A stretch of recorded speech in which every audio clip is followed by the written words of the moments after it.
Hey, Talent Warriors. This is another episode of the Talent War podcast. And today is another short, kind of instructional one where we're going to talk about negotiation strategies or some tips for candidates that are on the move. So stand by. You know, folks, we just finished an episode where we were talking about the Great Resignation and 4.4 million resignations last month alone, according to a Forbes article. And so, I mentioned that there are a ton of candidates that are really, really being enticed by money. And as a matter of fact, I just got off of coaching a president of a company who's really having to compete really hard, far outside of his comfort zone on actual wages. And so it kind of spurred me to make sure that we spend a little bit of time on the opposite side of the equation with candidates. And so if you're one of those people, one of those employed or unemployed, and you're looking at companies, there's no question. This is the best or the most ideal conditions that I have seen for candidates in some 25 years. This is a time where there are far more openings than there are candidates. Companies are under the gun to deliver on all fronts, internally and externally, to clients, customers, internal customers. And so the first response is always to throw out money at candidates. So if you're on the move, if you're considering a move, the money's there for you. I want to get that out front. I think we talked about that on the last podcast, that without question, the money is there for you to make a move. And so many people are. The flip side of this is they're also calling it the Great Regret, because over 70% of the candidates that have moved, that were surveyed, regret making the move for more money. Now, look, there's a certain part of all of us that's going to be coin operated, as I say. We all have our aspirations and our dreams. We all have our fair share of financial responsibility, some more than others. And so making more money is certainly a sign of our value and our worth, for some more than others. And so that's out there for you today. But the reason that the great regret is now coming up is for, well, to me, one simple reason. And that is, people are not defining success for themselves when they go to the job market. You know, one of the things that we started back when our firm was part of the Echelon Front family, EF Overwatch, and since been renamed to the Talent War Group, we would do weekly candidate preparation seminars. And they were very focused years ago on helping special operations, really military veterans of all stripes, to be able to articulate their worth in the marketplace. And there are a lot of books out there. There are a lot of firms out there that will put you in front of companies. At the time we were doing this pre-COVID, that will do your resume, get you in front of companies, and help you do a job. But the first part of our instruction to candidates and preparing them to interview was to define success. We related it to the fact that as a member of the military, you never undertook a mission, and sometimes use the phrase go outside the wire, outside of the safe and secure zone, without having a very, very clear vision of what success looked like when you achieved it. And in today's market, the great regret is coming from exactly that. People do not have a clear definition in their mind of what success looks like. Now, a number of people that I've talked to that are now searching yet again, one of the reasons they regret is the job looked much, much better than it is. The problem was is they were going through the decision-making process when they hadn't defined success and they're under pressure and an offer was coming or they were near an offer or had so many days to reply. And in today's market, that's even more amplified because the jobs are going to be as positive or as dressed up as possible. And I mentioned on the last podcast, look, the talent acquisition and HR profession, very ethical, very people-centric folks who are doing really, really great work. And it's been a function that I've loved for 25 years.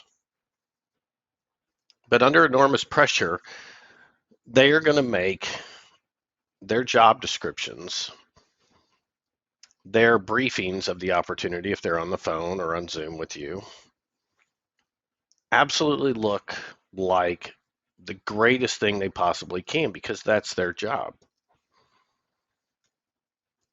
And now with the Great Resignation and companies feeling the pressure, not only are talent acquisition professionals telling you about how great their jobs are, they now can definitely offer you more money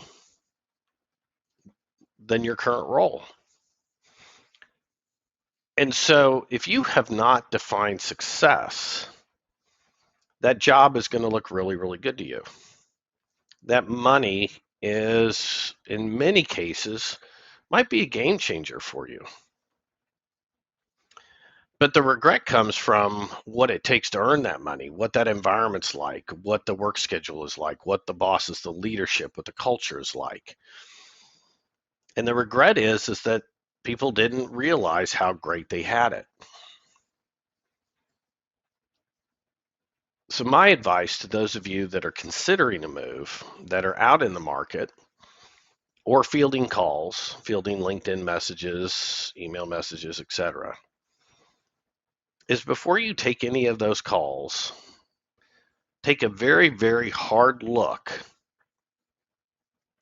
at the situation that you're in. Look at your career path and look at the current role you're in now.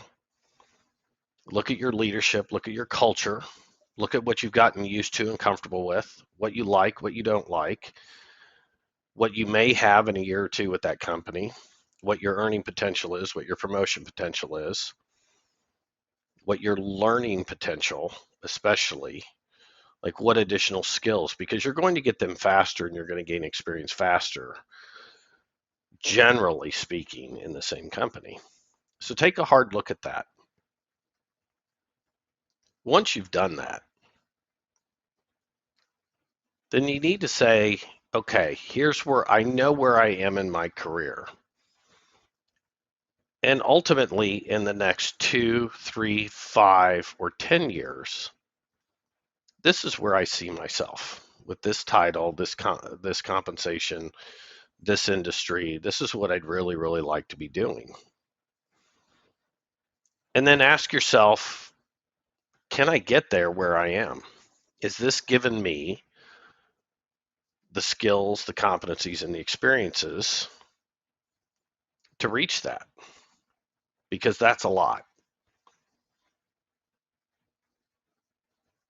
And once you define that 1, 2, 3, 5, 10-year goals or vision, that's what success is defined to you and you've written it down, then you need to say, hey, I either have a greater opportunity here or I need to be looking to fill these empty boxes, these empty spaces, this lack of competencies, this lack of experience. And I need to find a job that provides all of those things. Because it's only then, when you've defined what you're looking for, and I've probably overused the phrase, going to the job market without defining success, whether you're a candidate or whether you're an employer, is like going to the grocery store without a list. all the things that are out there look far better than they really are, and they're not fulfilling, and they're not good for you. But if you define success when you're speaking with talent acquisition professionals and you see the compensation, your mind will come off of the compensation. You will be able to ask very clear, prepared questions that help you define the role they're interviewing you for. If you're missing certain cultural or experiential aspects in your current role, you can ask how those show up in the role you're being interviewed for. You can literally walk into an interview understanding that you're over a 90% chance of gaining an increase in compensation. So now you can literally focus on asking questions about the role, about the team, about the department that matter to filling in those blanks on your success journey. That in and of itself will go an awful long way, not all the way, because you can't get everything until you're really into the company. You'll never get it all. But you'll be able to ask great questions about how they evaluate, how they communicate, how they do performance management, how they collaborate and work across teams. Do they have silos? What are some of the things that they really look for in promoting internally? What's their internal promotion rate? Do they help you get certified? Do they provide you with these training opportunities? What opportunities for enhancing your skills exist at this company? You will now be able to look at this job opportunity, taking compensation out of your mind. Then, when you figure out that this is the right place for you, then you can begin negotiations on compensation.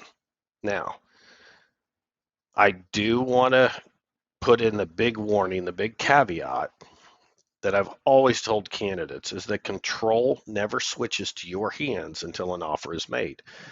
Up until that point, you are always selling yourself. The idea is to get to an offer where you have the ability to say yes or no, negotiate, and then say yes or no. But you're always selling yourself. And part of selling yourself is defining if this is the right next best opportunity for you. For you to be successful in negotiating, even when they're throwing money at you, it's important that you know what you're negotiating for.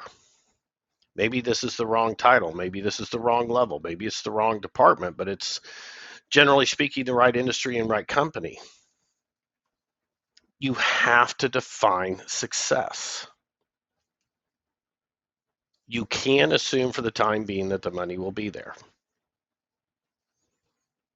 Now, I also tell people in negotiation strategies that generally speaking, in this market, you can expect or should not even move unless there's a 10 to 20% increase in your total cash compensation, be that base or base and bonus. Additionally, it might be a company that offers equity. But there's no point in moving without that jump in compensation. But additionally, there's absolutely no point in negotiating for all of that if this isn't enhancing your overall professional career. So, define success.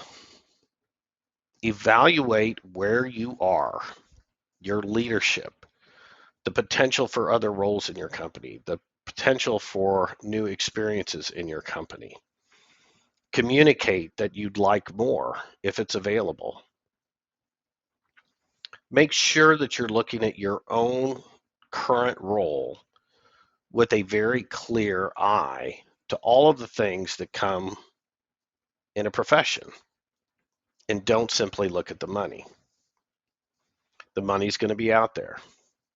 When you've done that evaluation, again, define success. I've said it to people over and over and over, and I watch countless people get an offer in their hand that just looks like somebody handed you the keys to a brand new Porsche. And 90 days later, they're driving a used car that's worth half of what they thought they were getting. There's absolutely no point in negotiating. There's no point in taking more money unless it's going to be career enhancing for you. The great war for talent, great resignation, the great regret has all been amplified by the economy, by COVID, post pandemic, all of that. It's all been amplified. But the principles are still the same. If you're an employer, define success. What attributes do you need in a candidate, and know how to look for it, and have a repeatable process that helps you determine those characteristics, those attributes. And for candidates,